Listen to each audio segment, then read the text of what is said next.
Yay!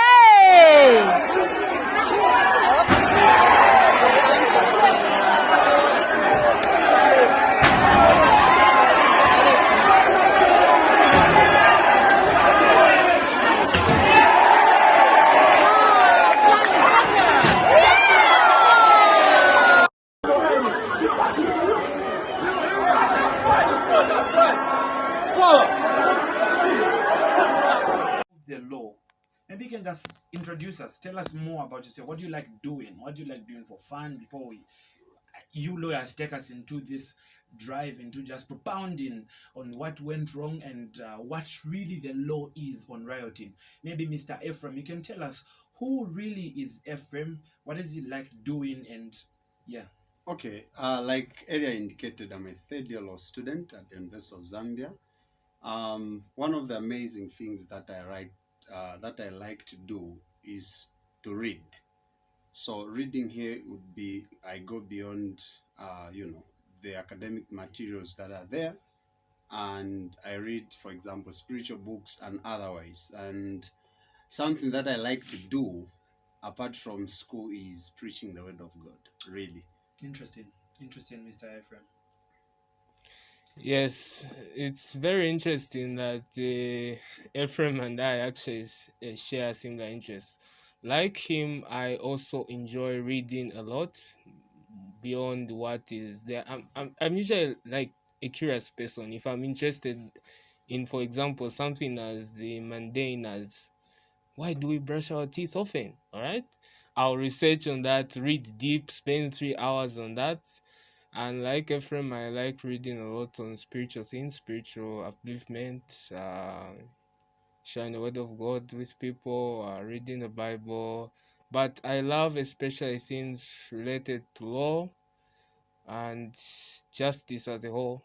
For things for fun that I like doing typically is watching football. Yeah, I really enjoy that a lot, more especially watching with friends and the way it becomes noisy and whatnot. So that's all about myself. Interesting. Hope you're a Manchester United fan. I don't support weak teams. Wow. That's an insult to the fraternity of Manchester United fans. But to offer some comfort, I also support Chelsea, so we're in the same boat. Okay. Chelsea is a bad team. Is it? It's just okay, Chelsea. it's not that bad anyway. Yeah, we're just going through a bad season. We're twins. Manchester United and Chelsea are twins. We only became twins last season. Interesting. Now, the Penal Code Cap 87 of the laws of Zambia, hereinafter referred to as just the Penal Code, provides for several crimes as well as punishments of the said crimes. Now, in line with Section 74 and 75 of the Penal Code, I would like Mr. Ephraim to just discuss what really is rioting, because most students are saying, no, that wasn't rioting, we were protesting. So what really amounts to rioting according to the laws of Zambia? Okay, according to the Penal Code, Section 74, subsection 2, it reads, when unlawful assembly has begun to execute a common purpose by a breach of the peace and to the terror of the public, the assembly is called a riot. And the persons assembled are said to be rioters assembled. So basically from there, what we should be able to appreciate is the fact that there should be a common purpose at play. Then a group of people should be able to go about, executing that purpose. But then they should do it in such a way that they do not have the permission to carry out such kind of a common purpose. And then that would amount to a riot. But also, additionally, something that is of paramount importance, there should be breach of peace.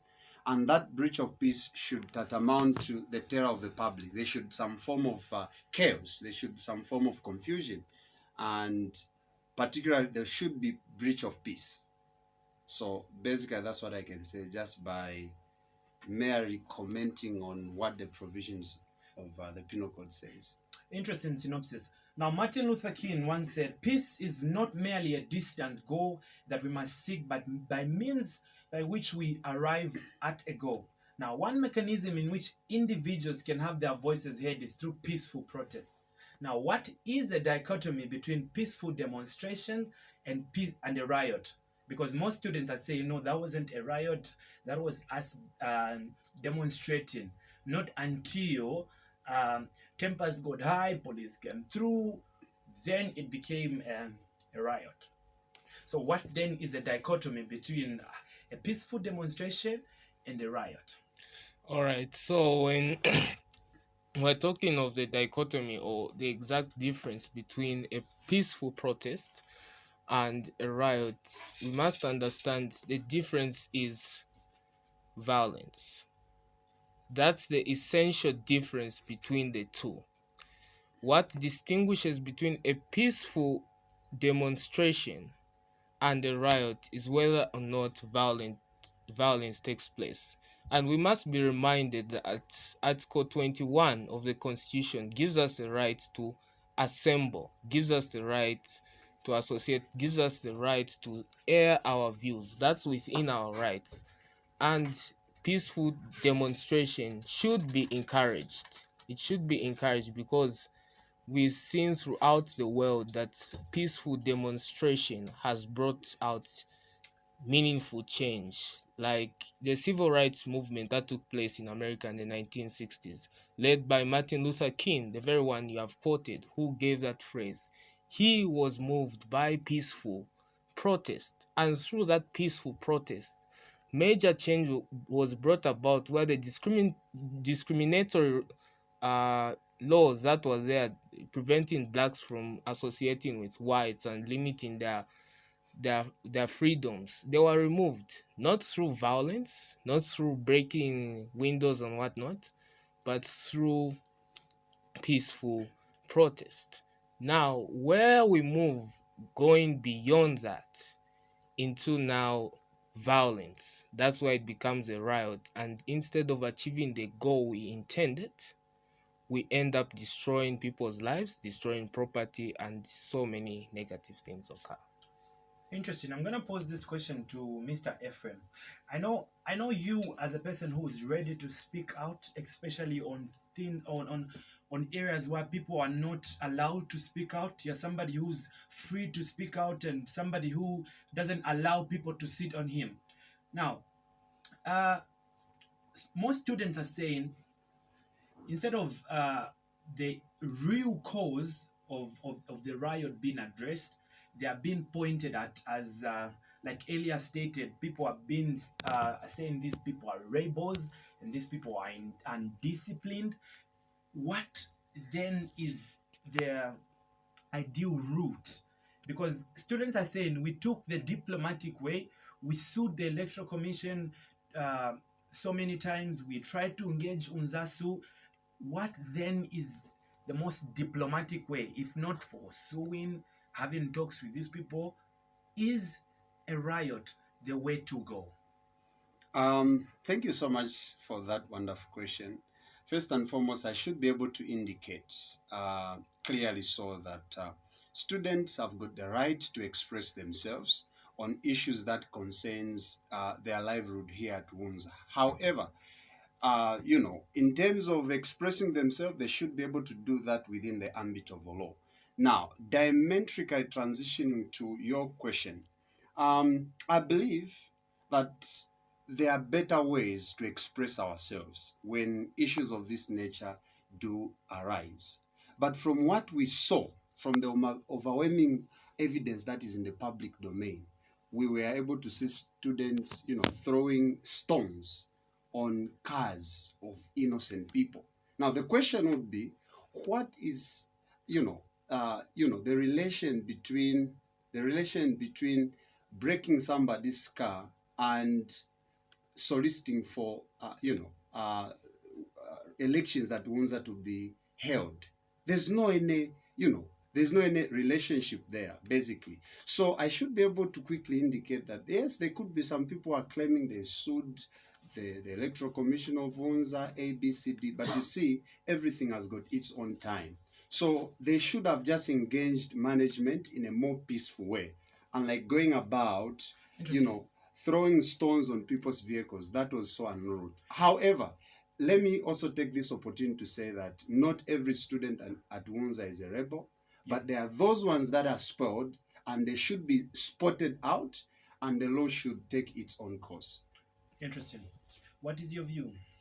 So, my view in this whole matter is, for every peaceful demonstration, there are always those who creep in and cause the peaceful demonstration to become something else. This happens more especially when there are criminal elements within the group that want to take advantage of the whole event to their own purpose. This was observed many times in the Black Lives Matter protests that took place in 2020, where you had people genuinely protesting the injustice that happened to George Floyd. But as they were protesting, there were people that crept in with their own agendas, pretending to be Black Lives Matter, whatever, but instead using it as a way of inciting people who are already angry. And this is the thing that these troublesome people do. They take advantage of people's anger and then incite them to do violence. So concerning the other aspect of the means by which students should pursue, students must realize, and I must emphasize this again, peaceful and legal means of airing your views does bring about change. I cited the example of the civil rights movement. Let me move closer home. Us as a country, we want always a democracy.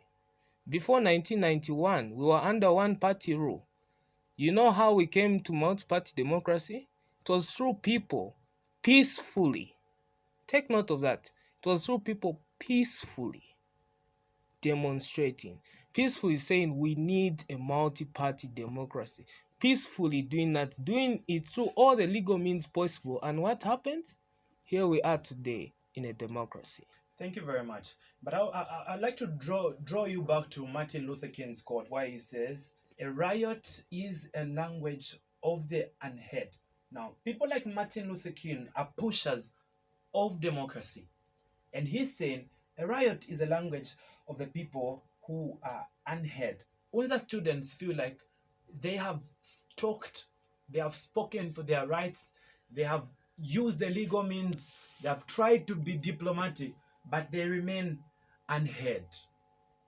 I think that's the argument going around for people that resorted to violence. And I'm not a pusher of violence, but if Martin Luther King says a riot is a language of the people who are unheard, what is our stance on the riots that were at the University of Zambia?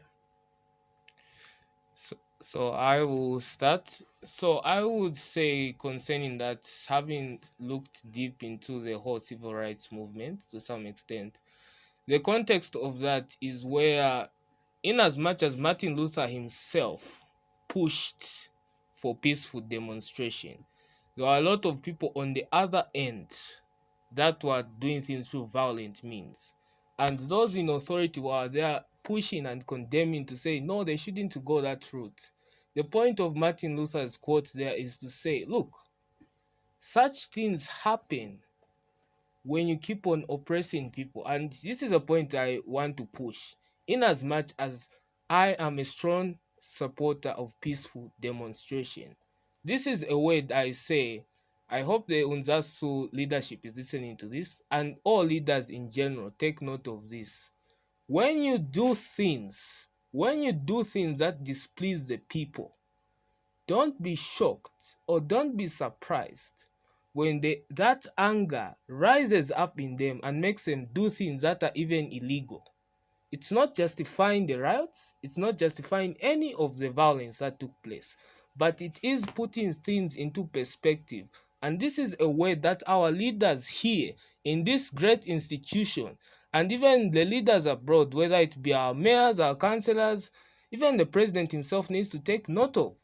When you do things that make the people unhappy, when you decide to say elections will not take place, it means you stir up the anger. That's why it's important. It's important, in as much as we be peaceful as possible, that leaders keep in mind that whatever decisions they make will make people either happy or unhappy and might draw unwanted consequences. So that's my comment on the matter. Interesting. I'm going to push this question to Mr. Ephraim. Now, the UNZALAW president, on behalf of the students from UNZALAW, had published a memo that was going against the cancellation of the elections. Do you think, as UNZALAW, being pushers of justice in this great institution of UNZA, do we think we are laying low? Why is it that they had to wait for the elections to be cancelled? Because they are well aware, because the Guild Constitution is clear. The elections must be held 2 months before the academic year closes. And we're already 2 months down. Meaning already the UNZASU Guild Constitution is under breach. And as people from UNZALAW, you guys are aware. Or maybe you are not. But really, the Constitution has been breached.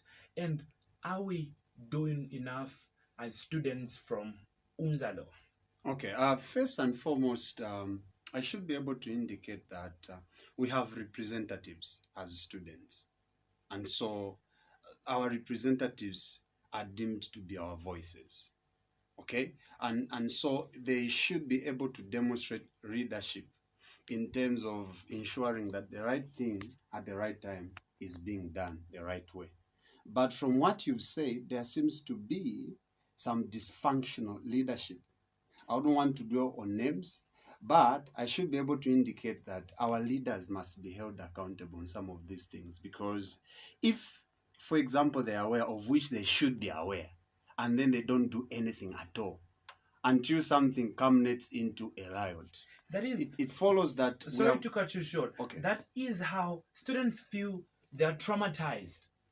Is it from the head? Is it management doing it wrong? Because most of the students are saying, we are traumatized.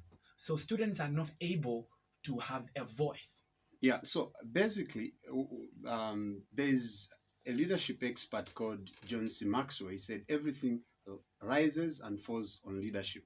So when we have got cowards as leaders, and here I'm not referring to anyone, but I'm talking to our leaders. When we have got cowards as leaders who cannot fiercely engage management on things that matter to us, we'll get into a place like this. Now, am I saying that our leaders are cowards? No. However, we have got some that are really cowards.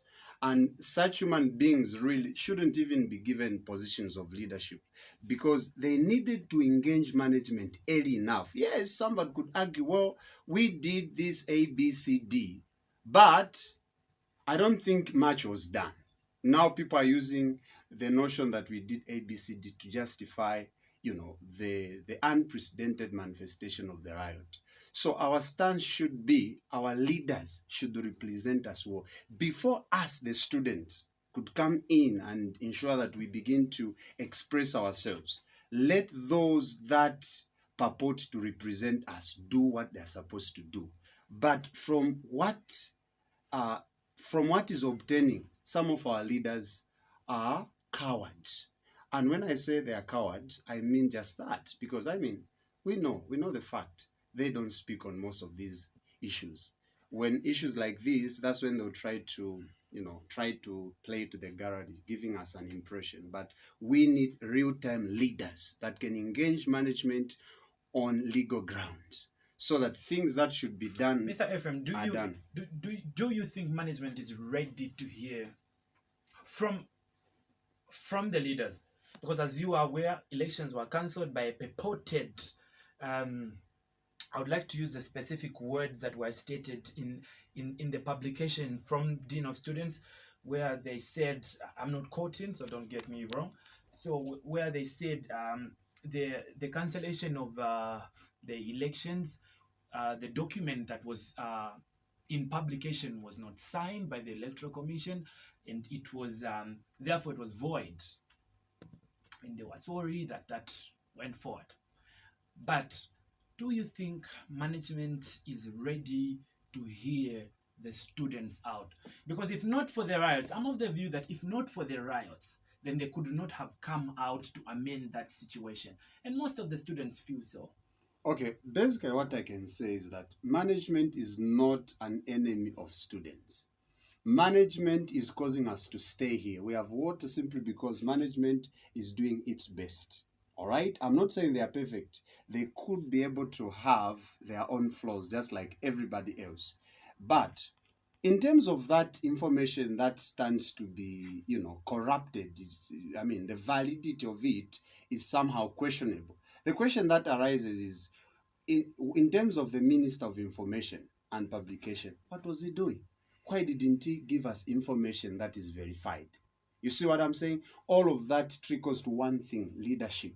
Some of our leadership, representatives are jokers. And some of these guys, really, we should be able to bring them to a place of scrutiny so that next time we shouldn't have jokers as leaders at an institution that is on the pinnacle of all the university in Zambia. So basically, in concluding on this question, management is very much ready because management is not working against us.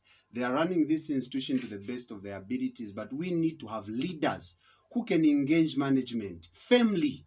If it means to challenge management, let us challenge them in a more respectful and civil way.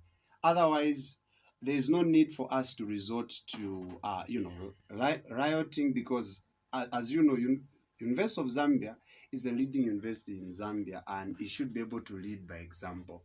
And we shouldn't give any bad impression out there. Thank you.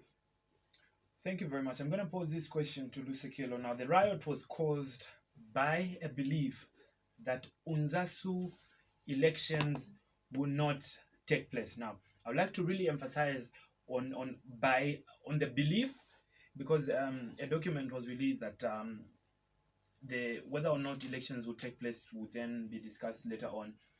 So I would like you to educate the listeners on, especially the public, on the importance of UNZASU elections, and further, what were the future implications of cancelling of those elections. So the importance of UNZASU elections goes back now to the importance of democracy and elections as a whole. When we talk of elections is all about choosing people who represent us on our behalf. If you look at the history of democracy, I'll refer immediately to how America became a democracy. It started all in England, which is a long history, but the English people that were there decided to move out of England to go to America. Why? Because of the tyranny of the king. Because the king could do whatever he wanted. He was doing things that pleased him, but not the people. And this is where now we come to our own circle.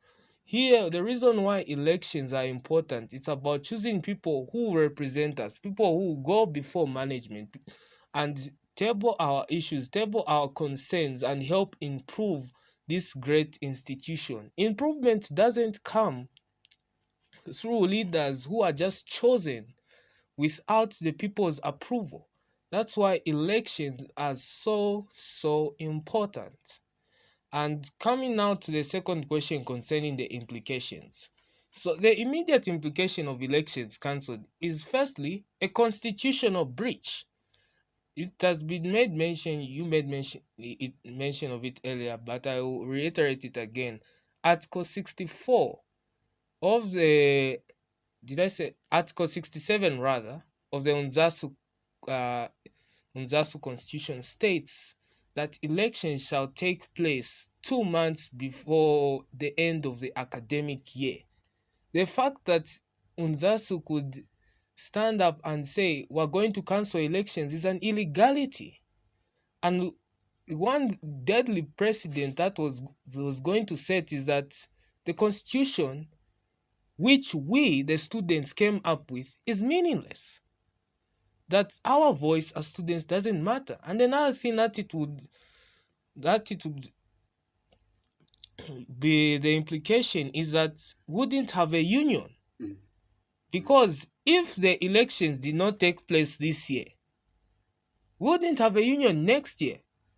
And I believe it's, my colleague would assist me, I think section 32 of the Higher Education Act, somewhere there it says that every school, every university needs to have a union. And if the elections did not take place this year, that would mean next year we wouldn't have a union. So who would represent us before management? Who would bring our issues? Who would do that? That's the implication. Interesting. It's not the first time that UNZA has gone without a people-elected union.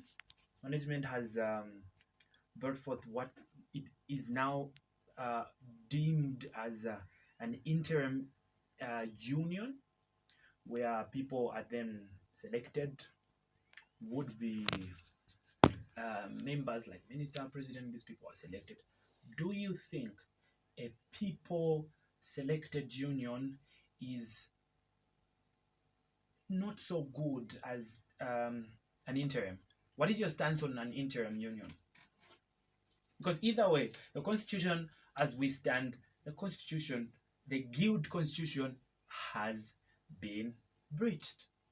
What is important is to understand that in a democracy such as Zambia, which extends to UNZA as an institution, the fact is that students should be able to choose their own leaders that they deem to be competent.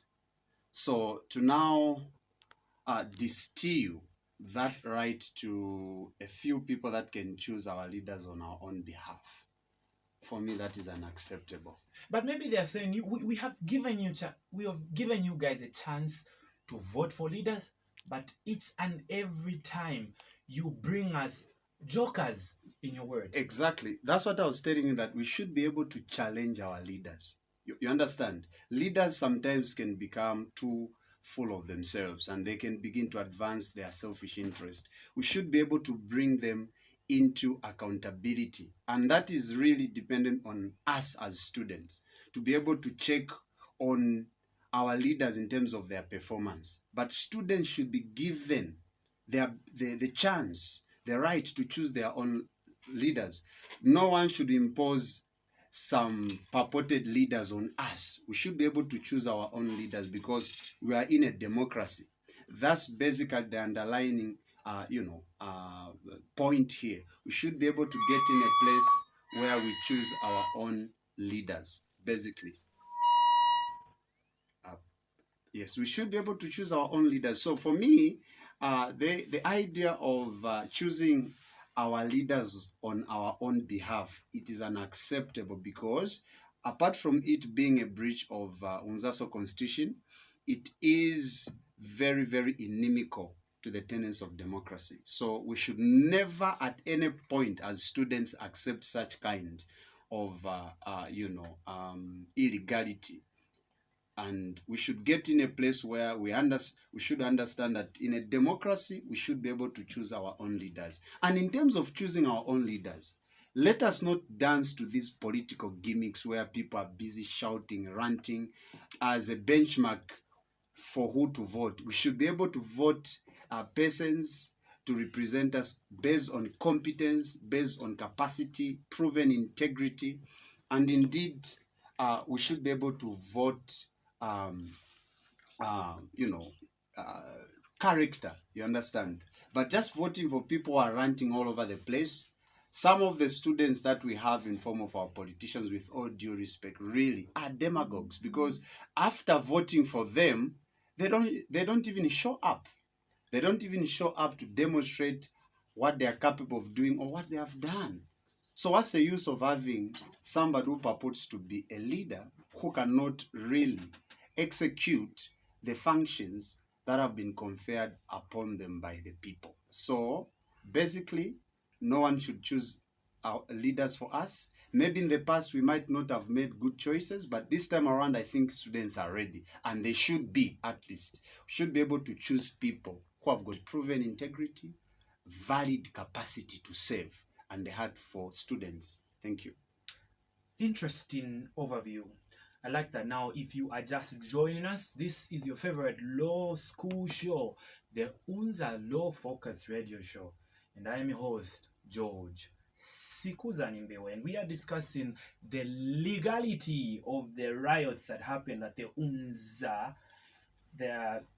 Great East Road campus on the 19th of September 2023. Now, on the show today, I have interesting guests, first year and third year, my friend Lusekelo and my good friend Ephraim. Now, what do you think is the best approach students should have taken in letting their voices heard? And when I mean heard, I actually mean like voices heard, like the voices reaching management. No, we have dwelled so much on saying, yes, our leaders, but students' voices have to be heard. Management must be ready to hear. Is management ready to hear the students? So in terms of the best way students could have approached this rather than rioting is, in my view, if as students collectively just firstly went to management and also to the UNZASU Electoral Commission and told them clearly and categorically that elections must take place. And I'm of the view that the weight of all this goes to the UNZASU leadership, because they are the ones we voted for, and they are the ones that are accountable to us. And I am of the view, and of the strong view, that it is the UNZASU that need to take greater responsibility for this. Because if you look at it critically, every time when we enter the school, there's a fee that we pay, which goes to the union. And the union is mandated, the Electoral Commission is mandated by Article 64 of the UNZASU Constitution to budget for elections. I personally was very, very angered by the excuse they gave that no, there's no money in the coffers. No money where? No money where? It's things like that where we as students were supposed to go to the people that we voted for and ask them, where did the money go? You have money for Mark 2, but not money for elections. How? How is that possible? You have money for Mark 2, you have money for all these things, you have money to hire a new bus, but you don't have money for elections? I would say that would be the approach to them. And my second thing, I being a law student, would be for something that really brings action. I would say litigation, taking this matter to court. If UNZASU or management didn't listen, and the law is on our side here. It's not even those complicated legal cases where due to technicality or whatever it's thrown out. The law is on our side. There's a clear breach. And if we students were to take that where we gather together and said, hey, we will approach our leadership and hold them accountable. Where is the money? Where is the money? What we have been giving you, Where is the money? How can you say there's no elections? We approach them. And then the second thing, if they don't listen, if management doesn't even do anything, taking matters to court, and that there have been occasions where students have won. Just recently, just this year, I believe a third-year law student was successful concerning a court matter relating to the venue where we learn law from. And we won in that case. So if we students collectively pursue that, would bring about change. So that's my view. Interesting. Now, the current UNZASU president has been a victim of what we deem. I don't know what particular year, but I think 2020, where people went and protested, and some students were suspended from the university for about 2 years. Now, people are scared that whoever stands up against management or in whatever way would be suspended. Do you think that's the reason why people are scared even to sue? Because this is the clear breach of not only our rights as students, but our human rights of expression, of assembly, of that's as rights as students. The Higher Education Act is clear, the Guild is clear, and even the supreme law of this land, the Constitution, is very clear. Elections must be held wherever it is, whatever, where we are all saying this is a democracy, we must hold election. Do you think people are scared? Okay. Okay. Basically, yes, some are scared because they are cowards. There will always be cowards anywhere else in this crazy world. And you know, at the University of Zambia, we have cowards who don't speak out. They expect one individual to speak out for them. That's uncalled for. In a democracy, every person should be able to stand for their rights. Understand? And you know, standing up for your right does not mean begin to now violate the law. It just means that follow what the law says in expressing yourself. You understand? So there's no way, like my colleague put it very right. The law is on our side. If as students, especially UNZALAW students, if we got into a place where we pursued this matter legally, we took it to court, we'll still win, basically, because the Constitution of UNZA, for example, gives us the right to have elections as stipulated in the said Constitution. So no one should be able to be silent on things that concerns them. They should be able to stand up and speak for what they believe. And as students, when it comes to matters like this, you should be able to demonstrate to other universities that when you touch students' rights, you've touched the heart of a nation. And so basically, next time we should do better, including myself. We should be able to, challenge some of these things. And challenging does not mean begin to break properties, begin to do so many things that the law does not agree with. It just means express yourself in a way that the law will, promote that, and in a way that the law is not violated or offended. Otherwise, to our students out there, next time let us learn to challenge management. If management is somehow unreasonable, we should be able to challenge that unreasonability. We shouldn't keep quiet. Management can go wrong, just like student can. That's why we have got different avenues through which certain disputes can be settled. And as students, let's rise up to the occasion and ensure that we are given the elections that we so need. Because if we are not given the elections, who will represent us? And I can assure you, not every student can challenge management. So we need leaders who have got the heart for students. Yes, thank you. Interesting. Now, as earlier alluded, the Penal Code is also provides for punishments of the offenses such as rioting and unlawful assembly. Now, what then is the punishment of offenders who riot, and are students immune to the provided punishment by the law? Are students immune? First of all, before we address the punishments, I know there are some severe punishments on rioting, but do you think students are immune? And if not, should they be immune? Should I start? Yeah. Okay, thank you so much. Basically, the truth of the matter is that there's no one who is above the law. Okay, be it a student and be it whosoever.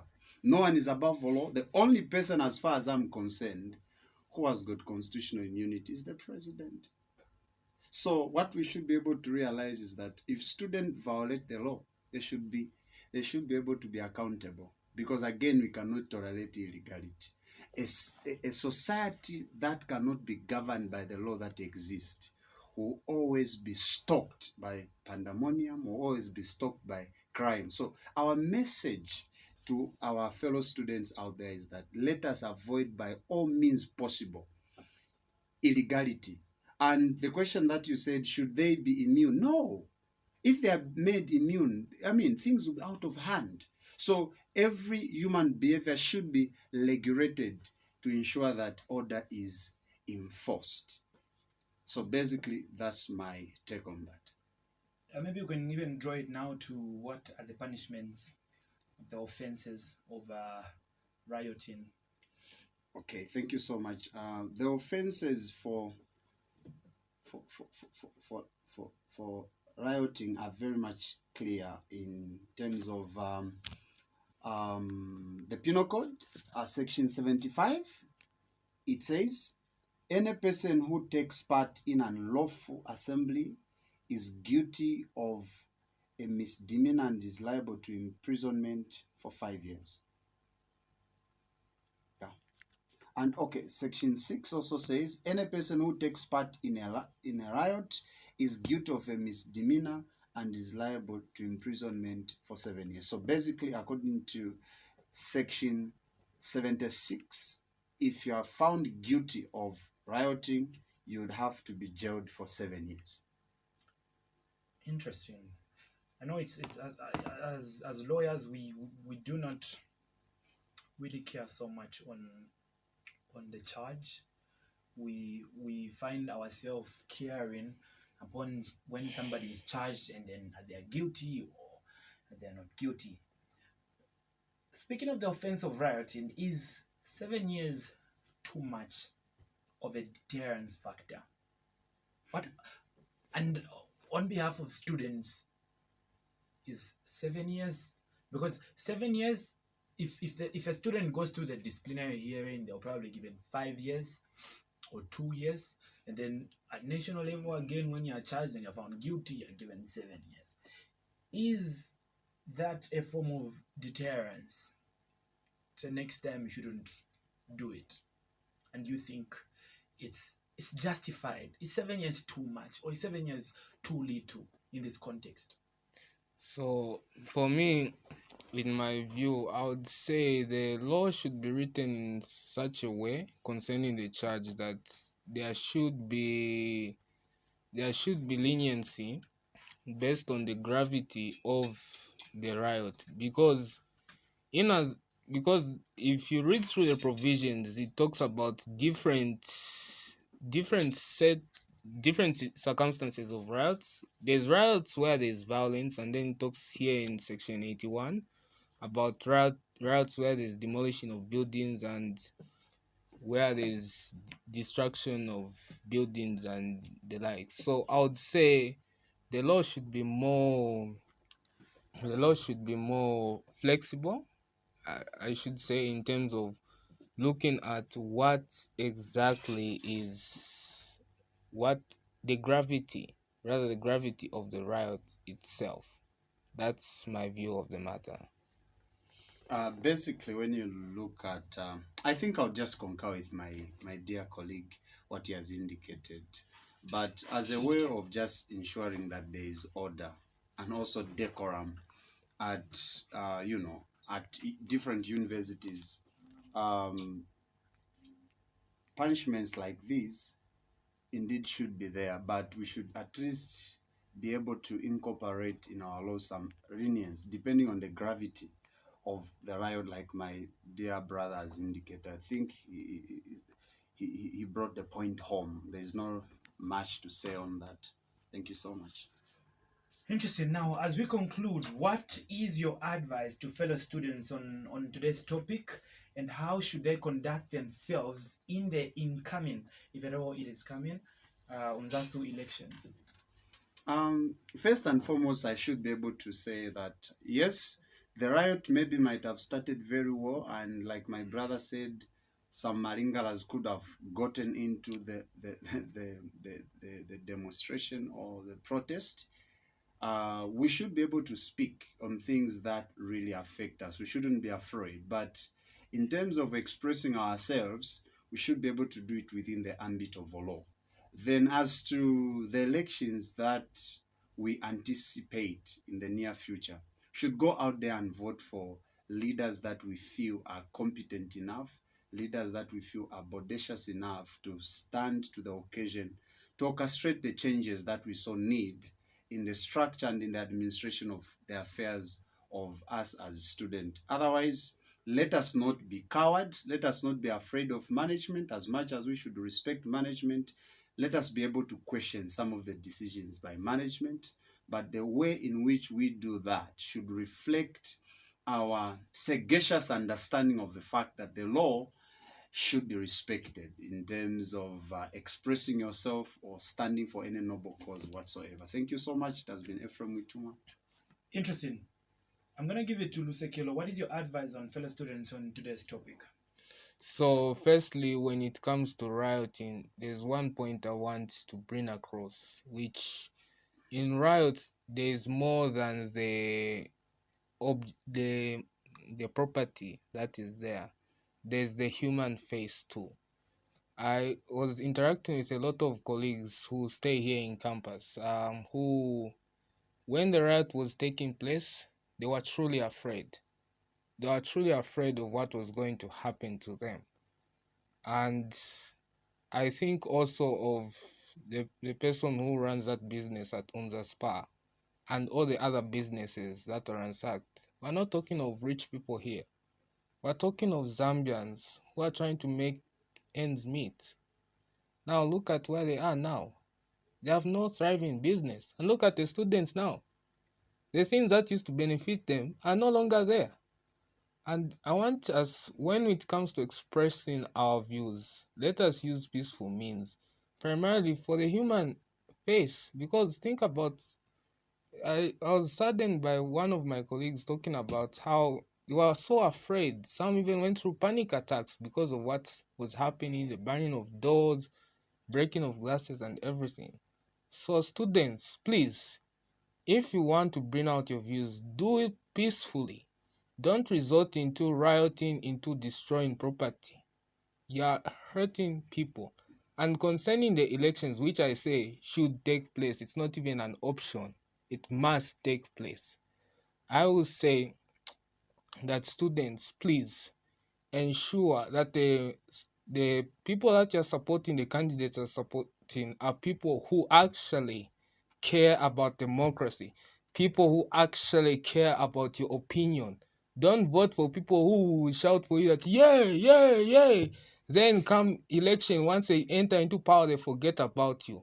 Honestly speaking, I'm speaking as a fellow student, and I hope the UNZASU leadership is hearing this. As a first-year student, I'm greatly disappointed. I'm greatly disappointed by the leadership that's here. If nothing else, it's a leadership that's supposed to be speaking on our behalf. In fact, it shouldn't go as low as us students having to resort to riots to get our matters heard. It's supposed to be the leadership that's supposed to speak for us. Interesting. So that's my point I need to raise. Interesting. Sorry to cut you short. That was a voice of passion. I've enjoyed you guys coming through to the radio station. We haven't had an interactive show, and you guys have brought it out. And yeah, students that are able to speak out for others are students of justice. And as you guys who are in the fraternity of law have showed that law students are not students who are scared. We're not students who are traumatized by small things. We're students who are able to speak out and voice out in terms of our rights. Now, on this last segment of this show, I would just like to pass it to anyone, Mr. Ephraim, you can start, or Lusekelo, where you just give your shout outs. You can greet anybody at home, anybody that's listening, anybody that you told that you are going on radio, UNZALAW Focus Radio Show. So for myself, I would like to give a shout out to all my my first year colleagues. I shared with them that I'm going to be here on radio, and I hope that right now I'm seeing on the WhatsApp group people commenting right now saying that the second is here, what, hey, the way he's talking, blah blah blah. So a shout out to them. Also a shout out to my parents, to Tata and Mama, as I like to call them. I shared with them the link for the radio interview. I don't know if they have managed to listen to it, but I know they're really proud of their son. And to all my other friends and colleagues who are listening to this, a huge shout out to them. Okay. Interesting. For me, I would like to just shout out to all my third year law students as matter of priority. Then to all law students, shout out to you. And I should also shout out to every student at UNZA. But particularly, I want to shout out to some darling friends of mine.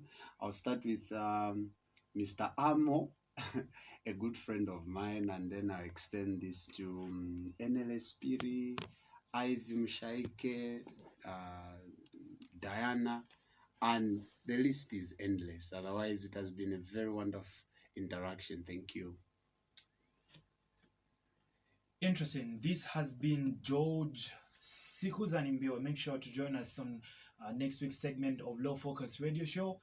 Thank you very much. Have a blessed evening.